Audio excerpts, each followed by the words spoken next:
these out. Yes. All right, I'll be outside in a second. Look. Oh, no, yeah, I had it over there first, and then I came back and they had it too.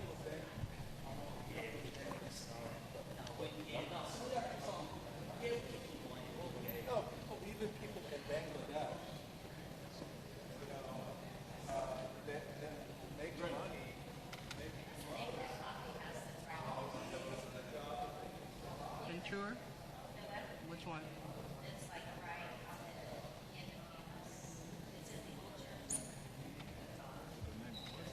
Coffee? Coffee? Yeah, that way.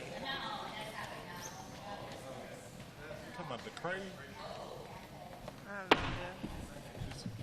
Are you talking about the one that... Hello, everybody. About to start our movement discussion. But first, I'd like to let our panelists introduce themselves and give a short bio of themselves before we start this discussion.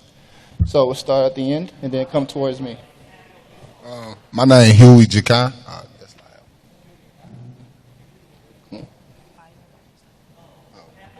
I was born and raised in South St. Louis. I decided to get into activism work because when I was younger, I always had an idea about the system and how it wasn't right, and so I just always try to wait on my chance to do something about it.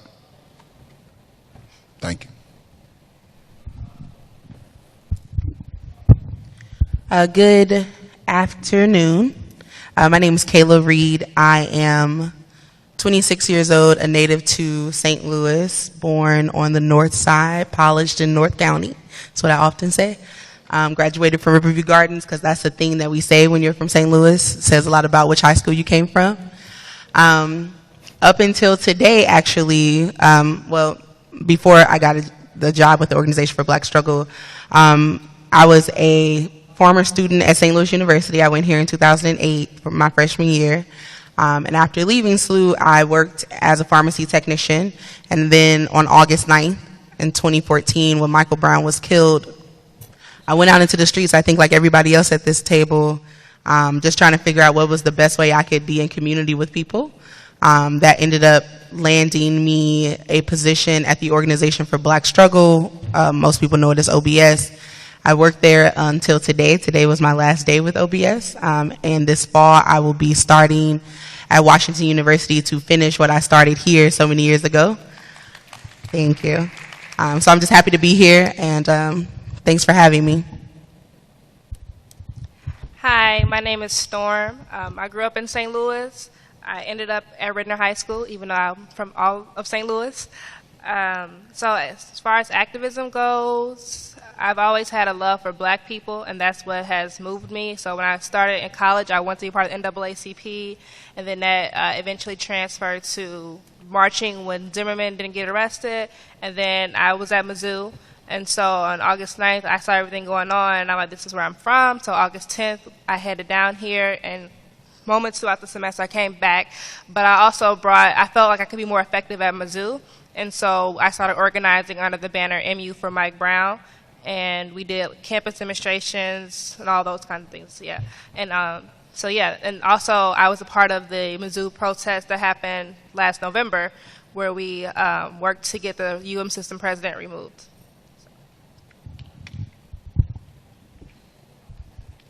Good afternoon, everyone. My name is Stephen Parish. I'm a part of the organization known as TEACH.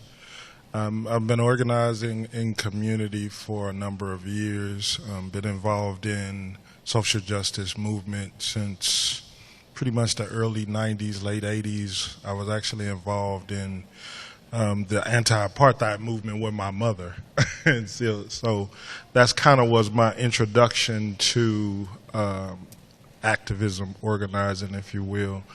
But since then have been organizing in a number of communities in and around St. Louis, also in other parts of the country. We were also involved in a few different things internationally, including the Declaration for Human Rights at the UN in 2001. So that's been a long journey at this point.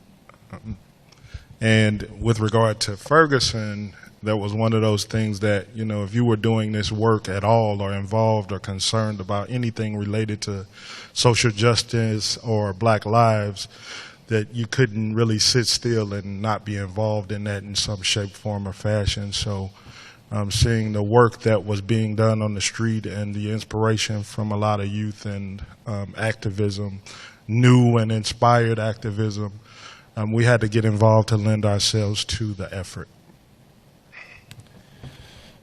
Due to the work of community members, Ferguson is the epicenter for a movement against state violence and many more causes. However, it can become difficult to tease out all the facets behind this movement, harder to explain the trauma experienced by community leaders, and more difficult to understand how to keep fighting. We will ask the panelists, what made you want to come out to organize? Why do you continue? What are your future plans? And what role does professionals play? Now, my first question I want to ask, and anybody can answer it first. What resources are consistently a need for community organizers, and how do you go about making sure those needs are met to the best of your abilities? We just go randomly shoot it. All right. What resources are consistently needed? A couple things are needed, especially coming from a small racial justice organization. OBS has been around for about 36 years, and up until 2014, after Mike Brown was killed, they were not registered as a 501 organization with the state, and were not taking grants. And then once we kind of got into that cycle of choosing to be a C4 and receive grants from foundations, what we found was that a lot of these large foundations that have these huge budgets were not focusing that attention to racial justice issues. So there was a lot of money being funneled around the words, you know, mass incarceration, but it didn't have a lens that talked about this very specific things that one in three black men would go to jail in their lifetime. It wasn't talking about the increased amount of black women who were arrested and criminalized and in jail for low-level offenses that had a complete correlation to the fact that they were probably impoverished. And so I think that resources in that way are something that organizations need to be able to do work, but even outside of that, because there's a critique of the nonprofit industrial complex that you become swallowed by the monster, and capitalism seeps its way into your radical organization and you become more neoliberal. And so I think outside of that, what you need is people who are committed to the work. And when you think of people as resources and you bring in your skill set, whatever you're good at, and if people are willing to sacrifice that and give it to organizations, then that's an alternative to needing money to find these things. And so those are two things that I think are necessary for any organization to continue to build and grow, is resources to do the work daily and people to use those resources correctly.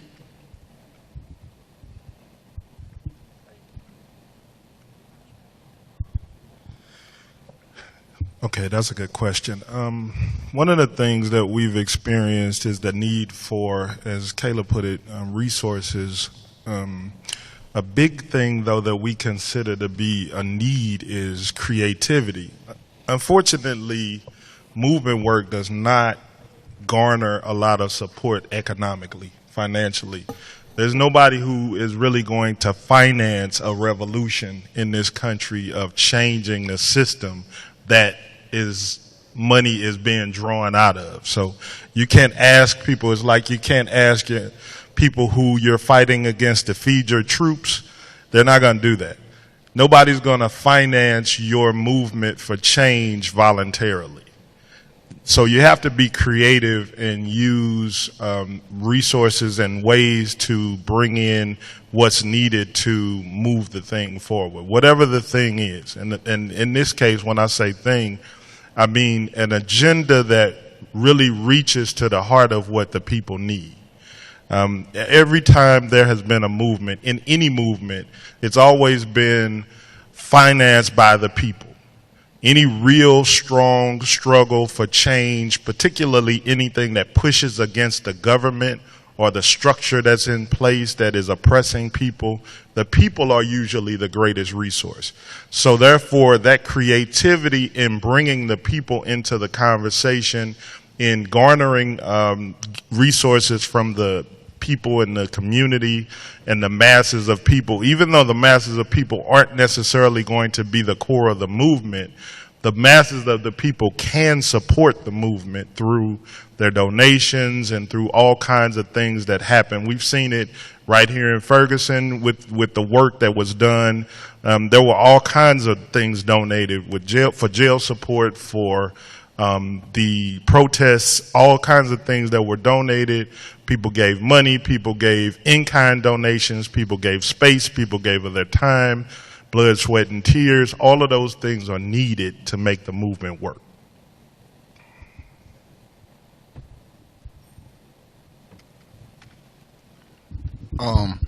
I totally agree with my fellow panelists that you definitely need the support of the people in order for any real revolution to work. Outside of that, you need alternative resources, like such as ways to gather water, just in case our water supply get low. Ways to communicate with the people, because our usual means of communication that we use now is not going to be able to be used. You also need resources. Not only do you need the people to be behind you, but you also have to gain their respect. Yeah, it's a difference. You know, you can get people to follow you out of fear, but it's best to get people to follow you out of respect, because they mutually agree with what you're talking about and your ideas and principles on things.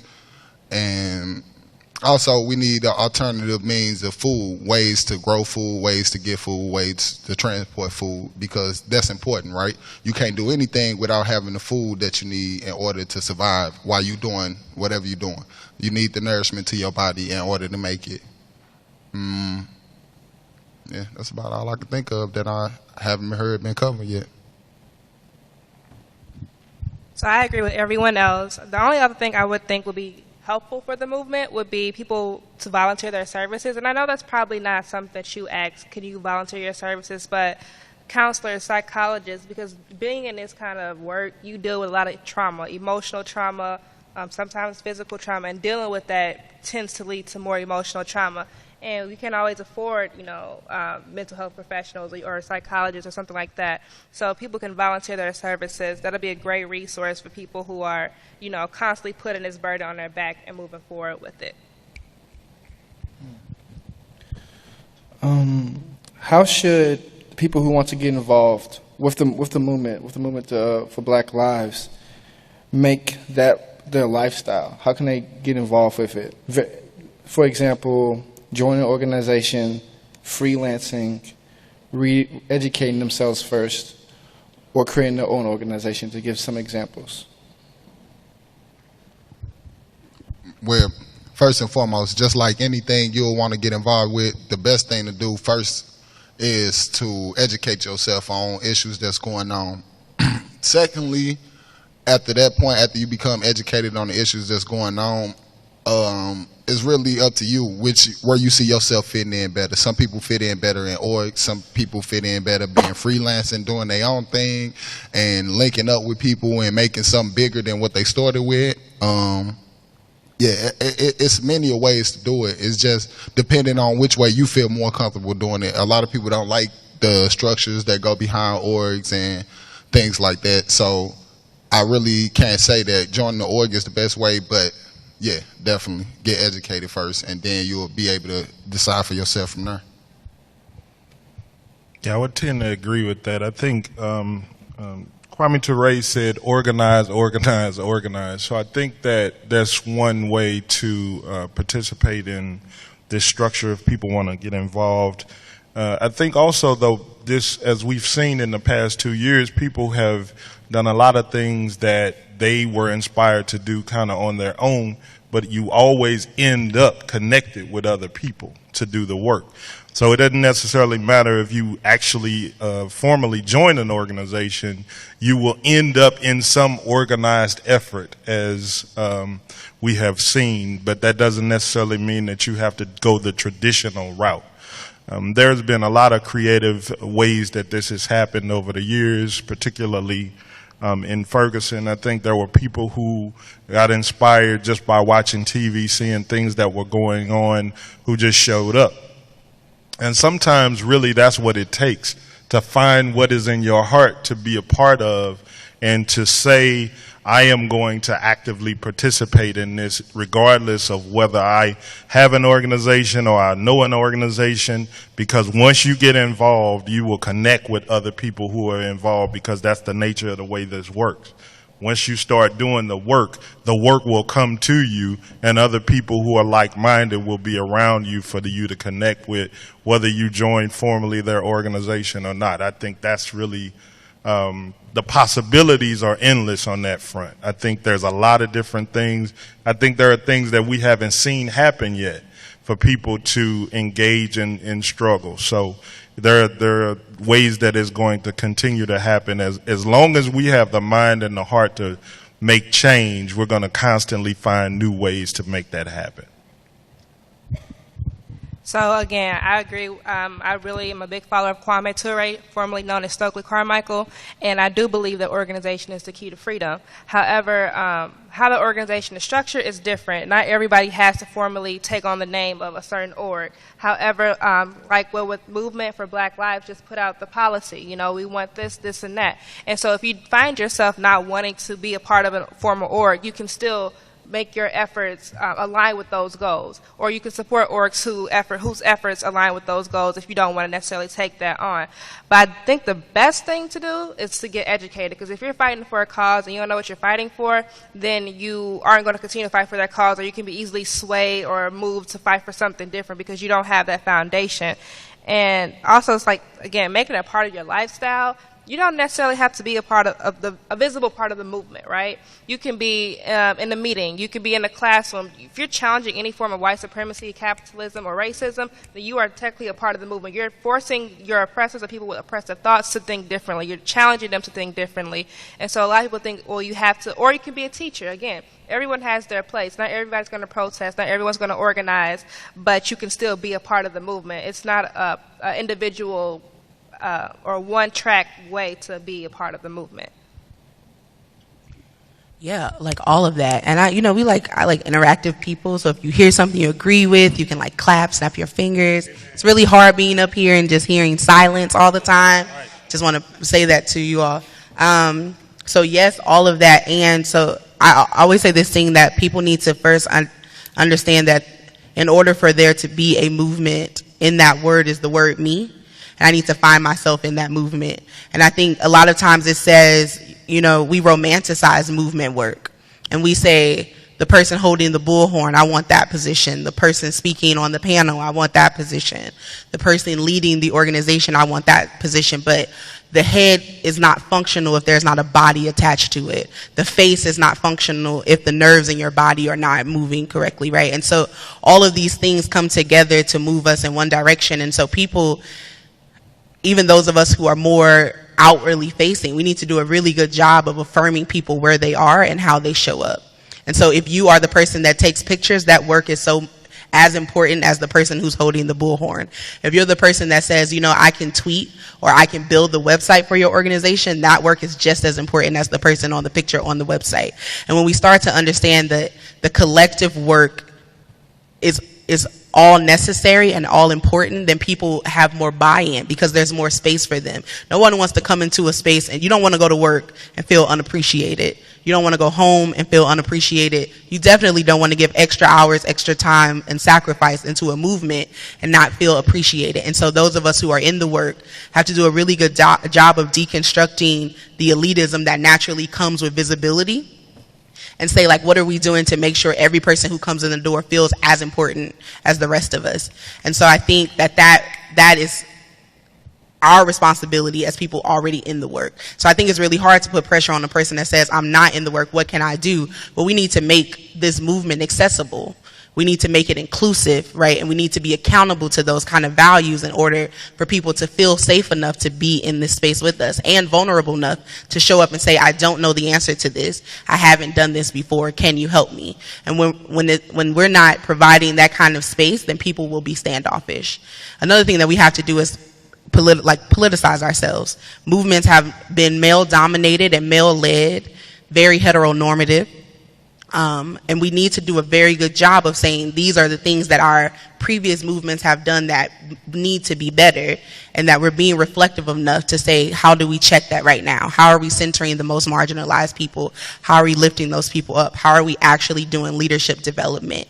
And I think that when you start asking those very serious questions, you build a movement where people want to be there and they feel valued to be there, because they understand that what you're building is actually the new society that needs to exist after you deconstruct the system that's oppressing us.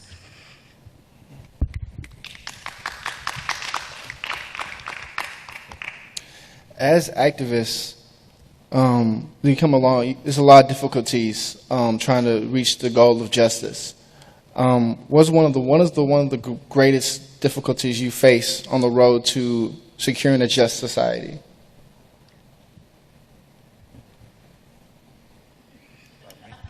Everything.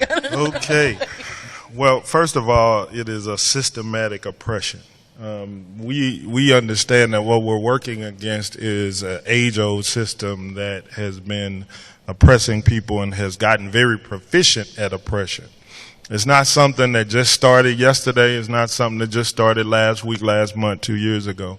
But the fact is that what we're working against is older than everybody in this room and everybody that any of us know.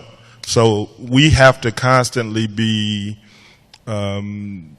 studying. We have to be looking at ways to understand the system. We have to deepen our understanding of allowing ourselves to be social, political, spiritual, and justice warriors. Those things that really understand, that we have to connect to, that will help us continue to work and continue to fight. We have to find our own inspiration. We have to be inspired by each other. We have to continue to look at the long term, at the long haul down the road, so we can say, we know this is not an overnight struggle, it's a protracted struggle. Our elders have taught us that nothing happened to us that has happened to us happened overnight. So we're not going to solve it overnight, even though we should be inspiring ourselves to make change as fast and as rapidly as possible, because we got a lot of change to make. The fact is that there is a culture that we are pushing back against, a normative culture of oppression and suppression of black people, and those people who want justice. And we know through a cursory look around the world and of history that anytime you deal with anything that is fascist or like fascism, it has swift and harsh retribution against anybody who questions or works against that system. And so we should always expect that based on where we are and the might of this system that we're working against, that is going to push back against us, make our lives difficult, and therefore even in some cases try to eliminate our lives if possible. So that's why we have to be unified, we have to be connected, and we have to believe that change is what we're here for and it's possible.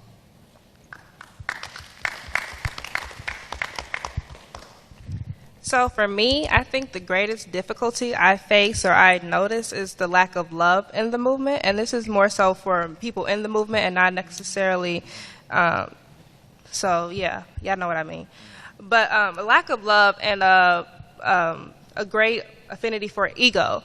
And that is what bothers me or finds the most difficult for me, because like I am a person, I want to be in a group, I want to be in an organization, I want to love everyone. But you know, when that love is lost or it's not felt, then I think one, we get away from where we're trying to get which is liberation. A guy from African Black Coalition tweeted the other day, "Don't love me when I'm not here anymore. Love me while I'm still here." And, getting over our issues and getting over our problems with whoever and moving forward, that's a big difficulty for me, because it's like, well, we need to unite for one, and the unity isn't going to come if we don't love each other. So that's an issue. And also just white supremacy itself, because, again, you may have people in the movement, but then you get pacified by something that happens. Oh, we'll do this, or you're pacified, you're not on it anymore. Or you have to work, or you have to feed your kids, so you can't necessarily come, or you can't show up, or you can't be present at those meetings because you have to give into this system that doesn't benefit you. So just, I guess, the lack of love, too much ego, and white supremacy are the biggest difficulties for me. Yeah, I'll be short. Greatest difficulties you encounter. I'm reading the questions because it's easier that way. For me, I think to piggyback off what you said, is this idea that I've been working through in 2016 is what it means to extend grace to each other. I think we live in a traumatic situation. Like, we don't have post-traumatic stress syndrome. We have persistent traumatic stress. Like, we are every day re-exposed to a system that devalues our lives and says it very explicitly and boldly. And because we are fighting against that, right, and it's literally this movement, we are fighting against a clock. It's life or death. Every time we feel like we don't make a move, or I feel like every time there's a fight about ego online or people are getting into it, someone gets shot. And I'm like, you can hold it to a clock. That this work requires us to extend a lot of love and grace to each other, to say, I understand that we are generations deep into this system, and it has done a really good job of corrupting the way that we interact with each other, and preventing us from growing and bonding and loving each other in a real revolutionary way, because the love that they show us is so dependent on what we can do for the system, that's the love that we replicate to each other. And I think so that extending grace and saying that none of us are where we need to be. None of us are perfect. None of us have ever, there is no blueprint to freedom. There is no blueprint to the change. And this movement, the demand is so high that it can't be put into a bill, right? It's not something that can be passed like the Civil Rights Act. It's not something that can be done like electing a black president. Like, this is actually talking about international liberation, right? Where, like, even when black Americans are free, if we are not talking about people who are in Palestine, if we are not talking about people who are in Africa, if we're not talking about people who are in South America, if these people who are living in similar or worse conditions than us are not free, then we're not free. And that work is going to take a really long time. And so because that work is going to take a long time, the other difficulty is getting people to commit. It's an overwhelming thing to know that I might not see liberation in my lifetime, so why would I dedicate my life to it, knowing that I'm going to win? This is the hardest campaign any of us will ever work. But the idea that we are building blocks up, and we are putting ourselves in positions of power, we are tearing down things small. We need to value those incremental changes. And then that work and that grace and that love it keeps people in the work. If I say, I know I haven't seen you in a while, let me check in with you. Like, that's how you keep people in the work. It's not noticing they're missing and not doing that work, because movement work is person to person. The goal that we're trying to do is build a campaign so large that every time they throw something at us, we're ready.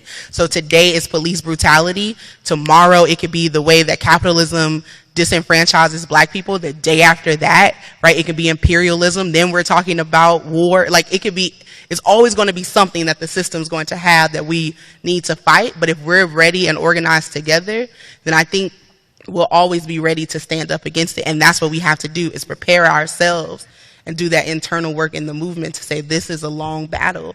How do we love on each other to sustain this, right? Like, what resources are we making sure we're creating inside to sustain this? Because burnout is real.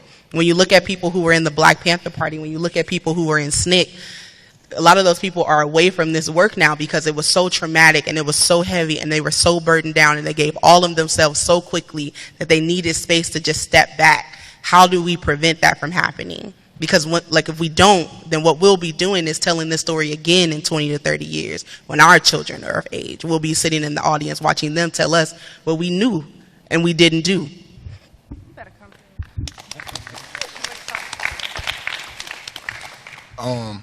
one of the biggest things that I see that the movement and people in the movement encounter is a lack of self-love. Like, you know, we do this work, and like Kayla said, it's so draining because you put all of your energy and all of your being into doing this work and into making sure that your community is a better place or eventually on the track to becoming a better place, that you forget about yourself. And it's very important to make sure that you care about yourself and to make sure that you actually giving yourself self-love, that you getting together with good people who really care for you, and that you spending that time building the relationships, because if you don't have that, then you lose the essence of what you're doing and who you're doing it for, and you become this machine. And as we know, anytime that you put a machine into something that you're trying to make better, it instantly becomes a negative, because now you're working against your whole principle and what you started as. You became the same thing that you try to fight. So yeah, like I said, I see the biggest thing I see is a lack of self-love. You know, we don't love ourselves. We don't love the people around us enough. Like I really been focusing on this question in my mind, because in reality, we'll go out here and we'll try to fix the problems in our neighborhoods and surrounding neighborhoods, but in reality, the whole time that we're trying to fix these problems, we got these same exact problems going on within our household. And we wouldn't address it while it's in the household, but we'll go out here in the streets and we address these same issues. And so that becomes a division, because your best friend or your sister or your mom, she's looking at you like you out here advocating for everybody else, but you're not speaking up for your own house. And so, yeah, like Kayla said, the relationships really start to suffer because you're not there cultivating them. And yeah, that's one of the biggest issues that I see and that could be worked on. And so I would say something I try to operate with is my love for liberation outweighs my desire for a revolution. Because, I mean, even though you ain't going to get liberation without a revolution, I think liberation roots you in the people and roots you in, like, love for the people, and revolting more so is fighting against white supremacy. And, again, if you don't, like Asada said, if we don't love and support each other, then we're not going to get what we're asking for. So as far as, like, what I'm hearing, like, last three people saying is that we need love. And so, again, that's just something I think is beneficial. In the liberation struggle in Tanzania, Julius Nyerere talked about how people should be seeing ourselves as a community, particularly involved in the struggle for change and justice. And that organization that he headed continued that conversation even after the liberation struggle was done in that sense. Even after he was president of Tanzania, he still continued to talk about what collectivity means to build community. And that way, that struggle continued to undo the effects of capitalism and colonialism that had in their country. The fact is that it became such a unifying effort that the people began not to call him president, but to call him teacher and father or Baba. That was the way that unification and that response to the disunity that colonialism had created. Because as we know, one of the greatest tools that oppression uses is to disunify a people, to cause a people not to be able to come together, to see themselves as separate, to heighten the divisions in a people, to cause the oppressed to fight among themselves over the crumbs that the oppressor gives. So the fact is that we need to continue to realize that we as people, as human beings, are our most valuable resources. We are the key. We are the reason why we do this. We are the reason why we get up in the morning and why we continue to make this work. Because the Kerner Commission back in the 1950s did a study, and it asked the question, who is the most likely to revolt in this country? And it typically said black people, young black people between the ages of 18 and 35. It also proved something else, and there were several side studies done off of that one.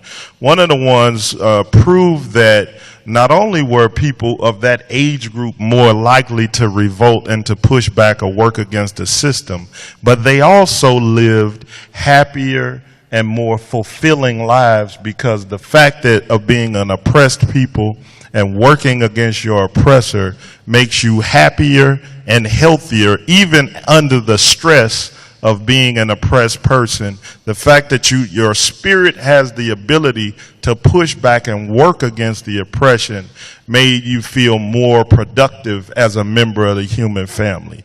That is a powerful recognition that we all have to remember, that working to create the cause of justice and working on behalf of oppressed people, and even if we're not in the group of oppressed people, still deepens our relationship with our own humanity.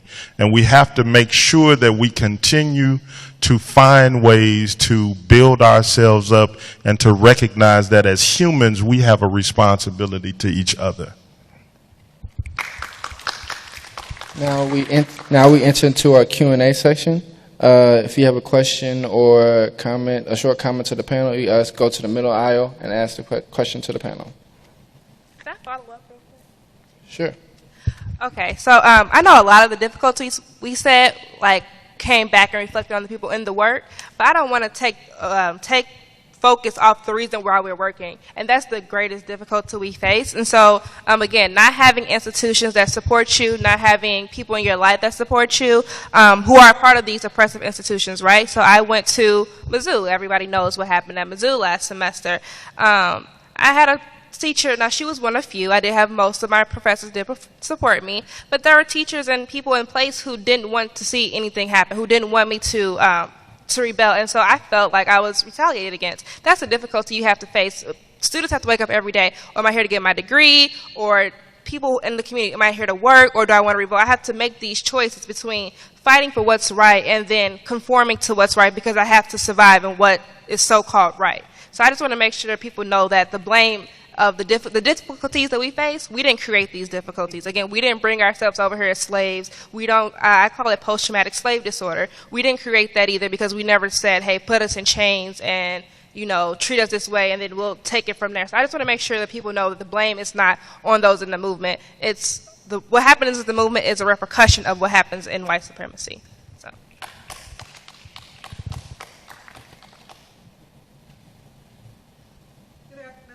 Good afternoon. I want to thank the panelists for coming out, and I want to thank the university for putting on this project for the community, because we do need it. I saw a young person the other day. He was walking down the street and his shirt said political party. And I say, how you doing? Are you registered to vote? No, I'm going to get it done. So my question is, how do we get more young people registered to vote, 18 to 25, because we're going to need them definitely. And I do appreciate what you all are doing. Thank you. Yeah, all right. So two things. One, I just want to put out there, as a person who really tries to deconstruct the way respectability politics show up in our community, that a person has the right to not vote as much as they do have the right to vote. And there's a strategy in getting people to vote, because clearly who we vote for, regardless if you do or don't, impacts who is elected, impacts our daily lives regardless if we do or don't vote. The other thing that we are as millennials are the children. We're the Obama children. How many people the first time you voted was for Obama? Yeah, so we're Obama babies. So we did something really amazing the first time we ever went to the ballot. Like, got a black man, all right, I'm a vote. But what happened was we fell into this cycle of saying that the most important thing on the ballot is at the top. And that's actually not what's true. And so now what we're faced is that, again, we go to the ballot for a president, and this is a terrible choice, what you have in November. That we literally are facing the lesser of two evils in an authentic way. Where, like, as a 26-year-old, I have relatives who are in jail because of crime bills that were passed in the 90s, because of the war on drugs, because we had a reactive response to crime, like poverty-induced trauma that surfaced in ways of drugs use, right? That we didn't address mental health services, that we sent people to jail, and we have a person who seems like he is the reincarnation of Hitler. And it's like you have to go to the polls and pick one of these two people, and that's very discouraging, right? Because it's not Obama. And we are a generation of voters who got to vote for Obama, you know? And so we're a little bit spoiled, even if you don't talk about his policy. Like, set all that to the side, because he's not the greatest president. I'm not saying he is. But what we need to do is say, whoever's in the White House kind of matters, doesn't really matter. Who's at City Hall in room 200? That really matters. You know why? Because they appoint the police chief, and the police chief tells the police where to do, where to be, who to target. So when your neighborhood seems to be, when you get harassed walking down the street by that cop, you have to understand that someone told him to do that some, maybe, of the time. That he was instructed to do what he did. And then the person who appointed that person to do it, he only won by 2,000 votes. Your alderperson who introduced a bill to put more cameras in your neighborhood to hyper surveil your community only won by 83 votes. We're talking like, we're talking about people in this room. This many people have decided a race between someone who is truly progressive and someone who is the status quo. And so I think we have to break down the bottom of the ballot. So what millennials are doing, those of us who are in the organizing world, and I give credit to people like Hands Up United who were once like, forget the ballot, and then said, you know what, we had a circuit attorney race, and every person who is arrested in the city of St. Louis goes by that office is too important not to focus on. And what we saw in just 4 days ago was an increase in voter turnout in an August primary that had nothing to do with the presidential election. We're talking local issues, your committee person, your sheriff, your circuit attorney. And when we can start pinning people to the issues, when you can start making people responsible for why things happen, instead of saying that's just the way it is. It's not just the way it is. It's not the way it has to be. Here's who's responsible for it. Here's what you can do. And when we start making that transparent and accessible to people, then you'll see them go to the ballots. And then when we also start to affirm other types of ways to hold the system accountable, voting isn't the only way. And that's what the civil rights movement preached, that's how you change things. You got the right to vote, go use it. That's not the only way. And it's not the only thing they preached. Let me correct. I got African American studies professors in the audience. It's not the only thing they preached. But people got that right to vote, and they went home. A lot of people went home, right? And so we're saying that's not the only way. Protest is a very valid and efficient way to get things done. You know why? Because Jennifer Joyce would have ran again if we didn't show up at her office every other month, if we didn't show up at her house every other time. Like, if we didn't pin her down to say, you are not doing the work of the people, we're going to come for you. Mayor Slay is not rerunning simply because he's tired of being the mayor. He's not rerunning because he knows we're coming. And when you start to reshift where power is, who holds the power, and how the power can be displayed, then voting becomes a tactic that people will lean into because they understand it's a part of a larger strategy. It can't be it's not the end, it's a means. And it's one of many means. But we all have to use those things and be okay with people who opt out. We still have to affirm those people who choose not to. And you can't crucify us for saying, I don't want to vote. That's my right. I don't have to do that. But it is also, if I choose to do it, then let's make sure people are doing it responsibly. So point of being registered to vote and go vote on August 2nd if you don't know none of the candidates' names and you're playing any, mini, money, mo on the ballot. There's no point in that. Because guess what you're going to lean into? What the system has taught you, name recognition. Guess whose name you know? The people who are already in the system. So we're just replicating the same bad politics, the same bad policy. So if we're not doing as much education as we're doing registration, then we might as well just go home.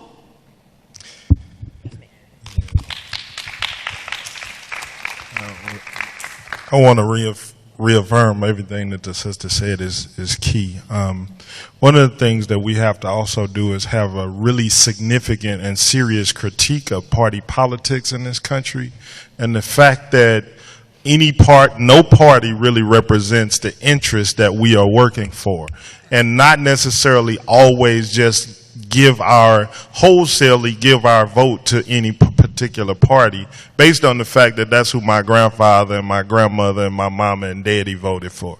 The fact is that we have to do a serious political analysis of how this structure works, and begin to teach that to each other, teach it to our young people, teach it to our children, so that as we go, our analysis can be deeper and stronger and more profound, because this system is going to change. The system always does change. It's going to change based on this demand, but the system is not going to yield easily. Just because it changes doesn't mean that it is trying to give us what we're asking for. So we have to be seriously clear in our political analysis, our ability to call for accountability in these political parties, and to stand aside and to create our own policies and parties if necessary.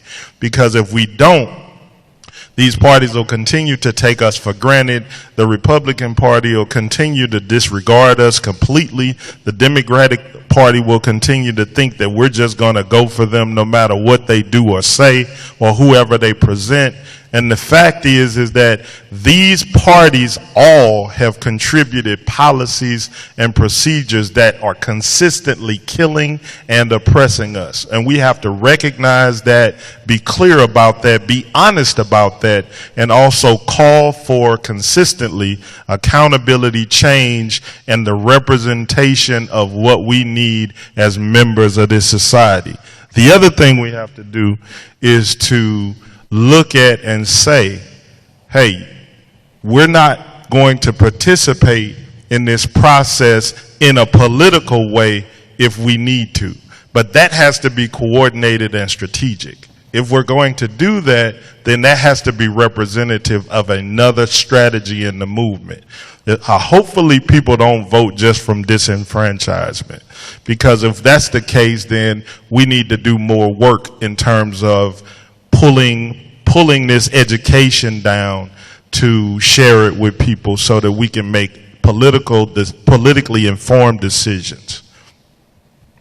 I'm going to let this next question be asked because we have about 5 more minutes. So let this last question be asked, and you can answer that to end it off. Yes, yes, and yes.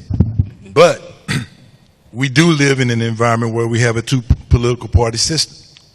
We are going to have to continue to be engaged in the two-party political system. Black folks have always voted their interests. We used to be Republicans, and we were Republicans because Lincoln freed the slaves. We were that until we went up to the Johnson administration, who then said we're going to take the mantle of Voting Rights Act and Civil Rights Act and try to get that in place. And then we became Democrats. So the issue is that we don't have the luxury not to participate in the system when the choice is that if Trump will become president, you would then have a Republican president, a Republican Congress, and a Republican judiciary. Yeah. If you think you're catching hell now, wait till that would happen. So we have still got to be engaged, and the real critical part of this is the education piece that you're saying.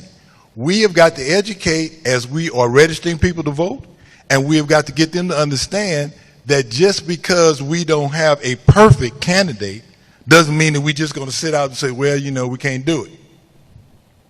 Yeah, I don't think anybody up here was suggesting sitting out. I think what I heard up here and what people are saying is the fact that we have to make sure that we're engaged in the process in a strategic way, and that also, as a person who is if I'm understanding what Sister mentioned earlier, as a person who has the right to make decisions, you have the right to decide how and what you're going to do. I know that, you know, we talk about the responsibility that we have received from our elders in terms of engaging in the process of voting, and I personally wear a Why I Vote t-shirt that has Rosa Parks and several other people that are laid out on the shirt that talks about the importance of voting. But we have to also be critical. We have to also recognize that this system is what it is. And even though we have a two-party system right now, that is not the only issue. We have wrestled with this this question for, since we've been here in this particular incarnation of our sojourn in America, of what exactly should our participation in the political system be? Should we be on third-party structures? Should we always be working to make the two parties work for us? And we always have dealt with it based on where we needed to be at the time and based on our political analysis. But there have been times in history where we did work to form our own party. And that is something that we have to remain clear on, and we have to keep that on the table as an option, because that is politically sound for us to recognize that we have the ability to empower ourselves as people who know what our interests are, know what our politics needs to be, and know what representation needs to look like for us. I'm going to let my man ask this question and let that end us off, because we have about 3 minutes left. Yeah. First of all, very, very quickly, most of you know me. It's good to see you all. Thanks for being here today. I wish a room was filled for you. And so we all need to ask ourselves what more we can do to fill the room, what strategies we have to fill the room. I think the most absent group of people I've seen is young white males in here the 2 days I've been here. So that's just an issue. First of all, you know, we hear this talk about making America great again. You are what can make America great again. Now, I don't know how to exactly tell you how to frame this and bring more people in, but it's your strategy, because we have your group of folks that I've worked with and had the pleasure of knowing that has so much untapped potential because of what has been done since your arrival on this continent, that we cannot be great as a nation without being inclusive of what the work you're doing. And that is critical. Your analysis of capitalism, and that we've heard that a little earlier today. So keep up this good work. But my question, and for my task, is I've come from a town of 300 white people. And I'd like to know, and you don't even have to answer, but maybe at some point give me an email, that if I were to take you all into that town now, which is closer to 3,000, what could we do in a room of 300 or more white, skeptical, fearful, and uninformed white people to get them to consider to bring some support to what we're trying to do here? And, you know, I'm just curious about what we can do if we had this panel and discuss. Okay. So, a couple things. I don't think that's working. Okay. Yeah. A couple things. One, you know, there's two answers to this. One, we could give you the very politically what I consider incorrect answer and say, yeah, we're willing to go talk to a room full of white folks and tell them what they need to do. Or white folks who know better go talk to those white folks and let me organize black people. And so I think sometimes we have to recognize where we are in privilege and say it's very easy to bring the most oppressed people in and put us on the stage and say, tell them why they need to do better, but bring them where we are and tell them why they shouldn't go back home and be silent. And so I think we have to reframe how we are redirecting power, right? Like, it is a powerful position to sit in the audience and expect the person to stand on the stage and have the answer. The power needs to be on me to say, this is like, you are responsible for this every time you don't engage. You are complicit in their oppression every time you don't engage. And that sounds, it will land more because how privilege works when it comes from someone that looks like them, right? The most privileged person in America is an American-born white male Christian, straight white male Christian. That's the most privileged person in this nation, which is why Donald Trump might be the next president, right? Like, that is, we're looking at those kind of things. So every time we get away from those things, when my gender doesn't match, when my race doesn't match, when my documentation does not match, when my religion does not match, we become a lesser value to the dominant space. So these young white boys you saying are missing, they don't feel like they have to be here. And if I go tell them that they need to be here, they're not going to listen. Why? Because I don't match up to what they have been taught is power.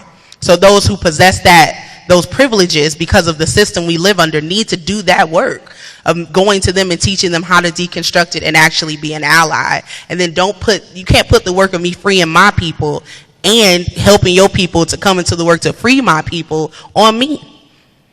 I'm going to crumble. Like, I can't hold that, you know? I can't hold up deconstructing white privilege when I'm trying to affirm black people in a world where white people don't do it.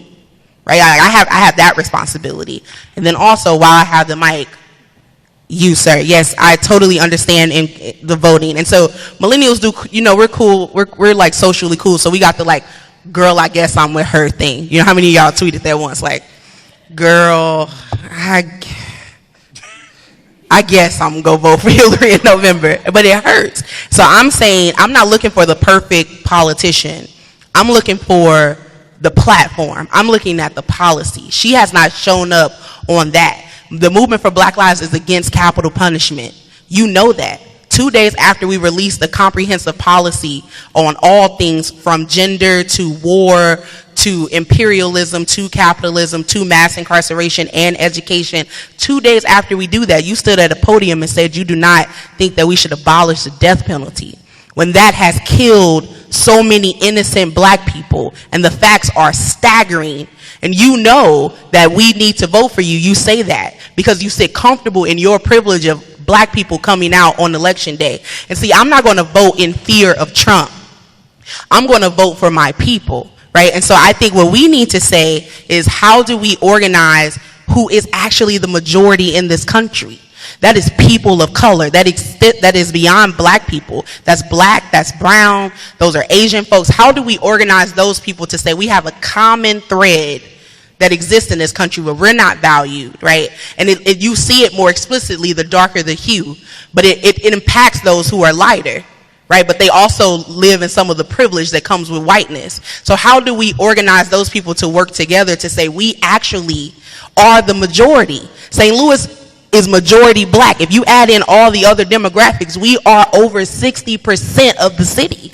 How do we organize and talk to each other and build community across intersections to then say we don't have to fold and bend and settle and girl, I guess I'm with her. We can put out a candidate who is what we need them to be, who represents what we want them to do. And it might not be in 2016, but how do we express what's happening in the judicial? How do we express that we're going to need 4 Supreme Court justices? That's not saying, well, if Trump get in there, we go be screwed. That's not the explanation I need to hear as a millennial. Explain to me what these justices do. Explain to me why we need someone in there, and explain to me why Hillary is that person. Because to this moment, on this day, at this time, she's not proven to me that she's going to do better than he is.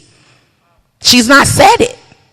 He's not saying anything. So what she's saying is, it sounds better, but all butter ain't good. It still give you high cholesterol. Might taste good, but it's bad for you in the long term. So how do we deal with that, right? Like, how do we politicize ourselves enough to say, this time we'll go out for her, but in 4 years we need another Democratic person, or in 4 years we need a third party candidate, or we need to build a party that looks like us. How do we do that under this system and let it thrive? That's going to take people power.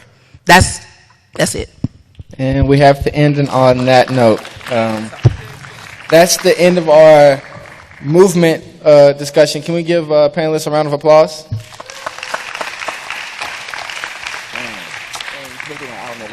I want to make a note real quick. We're going to take this space, move it to El Monastero for the keynote speaker, Itefi Umana. For those who can or are able, if you need assistance getting to the actual space, we have that with limited availability, but we can get it to you. So the keynote starts at 4 p.m. Thank you all for holding tight and staying through the conference as you all have, and I hope to see you all there.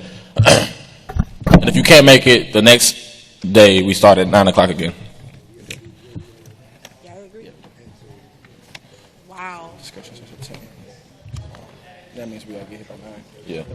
The registration starts at 9. What time should we get here? You know. You went on time today. You were so late. Don't play with me. Don't play with me. Hey, stop. We're at the table. I'm not saying we're not at the table, but I don't want to be at the. Yo. So let me tell you. Thank you. I just wanted to say thank you. Thank you. This is great. Thank you. Our platform for Black Lives. Thank you. Well, it's only been out for a week. but